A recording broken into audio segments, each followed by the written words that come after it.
Friends, we know that family is a place of trust. But just think, if a toxic environment is created within that family, day after day, how helpless people can become. Today, I'm going to tell you about an incident that shocked me deeply. What was really hidden behind the Duggar family's perfect image? That their own son was pushed to tell his biological mother to shut up. Yes, today, I'm bringing you some behind-the-scenes details that many people haven't heard before. There are a lot of twists in this story, so don't miss a second. Let's go straight into it. The Duggar family built an image that felt almost unbreakable. For years, viewers saw a calm, soft-spoken matriarch. She was patient, gentle, the one holding everything together. And at the center of that world was Josh, often seen as the golden boy. But here's the thing, that image started to change, and quickly. Behind the scenes, things weren't holding together anymore. And this situation, especially Josh's tone while in prison, points to something deeper. Not just distance, but frustration, anger, and a clear fracture. And that's hard to ignore. What stands out here is the Duggar family identity was built on unity, on respect, on a carefully controlled public image. So when the tone between a mother and son changes, it raises a serious question. What happens when that structure starts to fall apart? The Duggar family became widely known through 19 Kids and Counting. The show highlighted their daily lives, their strict values, and their belief system rooted in conservative Christianity. At the center of it all was Michelle. She spoke softly, she emphasized kindness. She created an image many described as sweet-natured. And that matters, because that's how people understood her role. She wasn't just a mother. She was the emotional core of the family. So when tension starts to involve her directly, it becomes something significant. Now Josh had a different role. He was the eldest son, expected to lead, the one who represented the family publicly, even politically, for a time. And this is where it gets interesting. Josh wasn't just another member. He was someone the family invested in deeply. So when his legal troubles became public, it didn't just affect him. It shook the entire family. And slowly, things began to shift. Public statements became more cautious. Some siblings distanced themselves. Others stayed silent. And that silence is important. Because in a family that once shared everything, silence can say a lot. You know, sometimes when I talk about the Duggar family, it feels like I'm just having a conversation, not making a video. But anyway, let's move forward. Now, let's talk about the idea that Josh feels like a victim of an attack. From what's been discussed publicly, he seems to believe his family turned against him by not speaking out or not supporting him strongly enough. He may see it as betrayal. But here's the thing, from his side, he may feel isolated, like he expected unwavering support. But from the family's side, it may look completely different. And this difference really matters. Because people can experience the same situation in completely different ways. Now, about that message to Michelle, telling her to shut up. Even if we focus just on the tone, it reveals something deeper. It shows frustration, directed at someone who once represented calm and control. And that's a major shift. Because Michelle wasn't just his mother. She was someone who stood by her children publicly, even during difficult times. So, how did things reach this point? I think part of the answer is expectations. Josh may have expected full, visible support, not just in private, but in public too. And when that didn't happen, it may have felt like betrayal. Because expectations shape how we see actions. If you expect support, and get silence instead, it can feel like rejection. Even if that silence comes from caution. Or conflict. Another important point is the shift from a controlled image to a fragmented reality. For years, the Duggar family controlled how they were seen. But with legal issues and public scrutiny, that control became harder, and cracks began to show. Some siblings spoke out, others didn't. Some seemed supportive, others stepped back, and Michelle, along with his wife, appeared more reserved publicly. And this changes everything, because now, it's no longer one story. It becomes many stories, and those stories don't always match.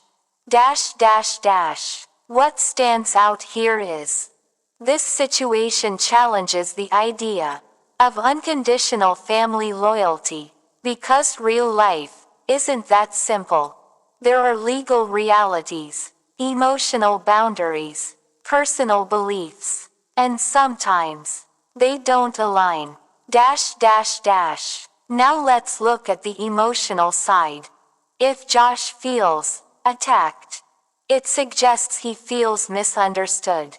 But at the same time, the family may believe they're handling things the only way they can. And that tension is important. Because conflict can grow, even when people think they're doing the right thing. This is where the Duggar story starts to feel more real. Not just a TV family anymore. Because families under pressure don't always react the same way. Some come closer, others fall apart, and sometimes both happen at once. Public reaction has been intense. People who once supported the family now see things differently. There's more criticism, more questions, and more focus on individuals, not just the family as a whole. And that changes the narrative. Now people are asking, what did each person say? What didn't they say? Where did they stand? Some feel sympathy for Michelle, seeing a mother torn between support and reality. Others believe the family should have acted sooner. And some focus on Josh, trying to understand his mindset. And all of this shows one thing. There's no single explanation, because complex family situations rarely have simple answers. What really stands out is how much depends on perspective. Josh may see silence as betrayal. The family may see it as necessary. The public may see it as avoidance. 3 perspectives, 1 situation, and none of them fully cancel the others. Looking at the bigger picture, it's hard to ignore. Something has changed. A relationship appears broken. And once trust is damaged, it's not easy to rebuild. And maybe that's the most important part. Not just what was said, but what it represents. A shift from a controlled image to something more real, more complicated. Because this story isn't just about one message. It's about expectations, pressure, and how people react when everything starts to change. In the end, we're left with questions. Can a family built on a strong public identity adapt when that identity is challenged? Can relationships survive when expectations aren't met? And what happens when silence speaks louder than words? Because sometimes the most important moments don't happen in front of the camera. They happen when the camera isn't in control. But here's where things take another turn. There's more to this story. And what happened next caught a lot of people off guard. Let's continue. Josh Duggar's appeal is now in serious question after prosecutors presented new information in court. A judge said he may not even consider the appeal. Josh appeared virtually in federal court on April 15th as part of his latest attempt to challenge his conviction. He was convicted in 2021 for receiving and possessing illegal material involving minors, and he is currently serving a 151-month sentence at FCI Seagoville, near Dallas. During the hearing, he presented 8 arguments, explaining why he believes he deserves a new trial or a reduced sentence. These included claims that his previous lawyers failed to question a key person with access to the computer, and accusations that a Justice Department expert gave false testimony. He also argued that another expert presented prejudicial information in court. And there was another point.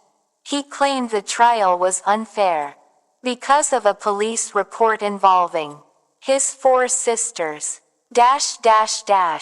But here's where it gets critical. The hearing didn't focus much on those arguments. Instead, it focused on timing. In August 2025, after his appeal was received, prosecutors questioned when it was actually mailed. Josh and his attorney, Bo Brindley, stated that the appeal was mailed on June 24, 2025. That date was important because it was the final deadline to file the appeal. But according to prison mail records, only 2 letters were sent that day, and neither belonged to Josh. So now, the judge will first decide whether the appeal was even filed on time before reviewing any of the arguments. Back in 2021, a jury found Josh guilty, and he was sentenced the following year. According to the Department of Justice, prosecutors showed evidence that he repeatedly downloaded and viewed illegal content involving very young children, including disturbing material. And this wasn't the first controversy. Back in 2015, it was revealed that Josh had abused his sisters when they were younger. He later apologized, but no charges were filed for those incidents. His sisters, Jessa Sewald and Jill Dillard, later spoke publicly about their experiences, including in interviews and personal memoirs. Jill even mentioned that during one interview, Josh was present in the same room, watching. As of now, His lawyer has not responded to requests for comment. And that leaves us with even more questions about what happens next.